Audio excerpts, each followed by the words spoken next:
আসসালামু আলাইকুম। তারাইল মিডিয়ার পক্ষ থেকে আন্তরিক শুভেচ্ছা ও অভিনন্দন। সুপ্রিয় দর্শক, আপনারা দেখতে পাচ্ছেন এটা হলো জালালপুর সরগরম একটি নতুন দোকান। দর্শক, আপনারা দেখতে পাচ্ছেন আমরা ক্যামেরা নিয়ে এই দোকানের ভিতরে ঢুকে গেছি।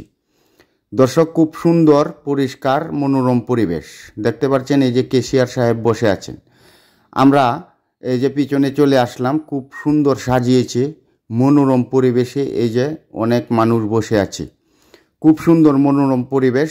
এখানে ফ্যামিলি নিয়ে আসতে পারবেন আপনারা। আর কিশোরগঞ্জের ঐতিহ্যবাহী কিশোরগঞ্জের এর মধ্যে একটি জালালপুর হয়ে গেল একটি ঐতিহ্যবাহী এবং ভাইরাল জায়গা। এখানে বিভিন্ন ধরনের দোকানও রয়েছে, যেমন এটি হলো সরগরম দোকান।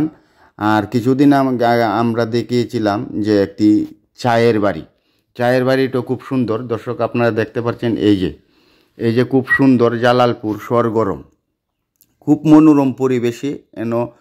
এখানে পরিষ্কার পরিচ্ছন্নতা খুব ভালো। আপনারা এখানে আসবেন।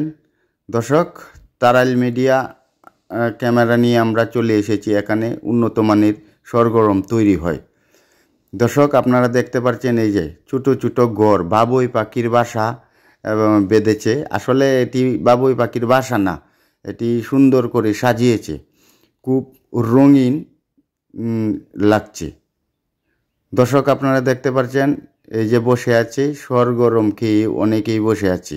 খুব মনোরম পরিবেশে কিশোরগঞ্জের একটি ঐতিহ্যবাহী জায়গা হলো, আমি মনে করি যে ঐতিহ্যবাহী জায়গা জালালপুরের জায়গাটা খুব সুন্দর। এটি হলো নতুন দোকান, খুব সুন্দর মনোরম পরিবেশে এখানে ব্যবসা বাণিজ্য তারা করে এবং পরিষ্কার পরিচ্ছন্নতা এখানে রয়েছে।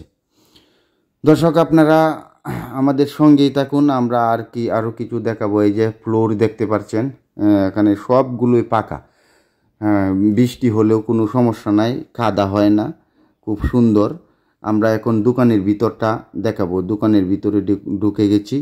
এই যে দেখেন ক্যাশিয়ার সাহেব এখানে বসে কালি উনি টাকা নেয়।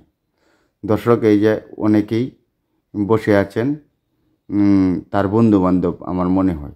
দর্শক, এই যে খুব সুন্দর, এই যে কাঠের তৈরি, খুব সুন্দর। এটা মনে হয় রেন্ট্রি কাঠ, খুব সুন্দর বসার স্থান। আসলে এই প্রথম আমি দেখলাম কিশোরগঞ্জে, এই প্রথম। স্বাগতম।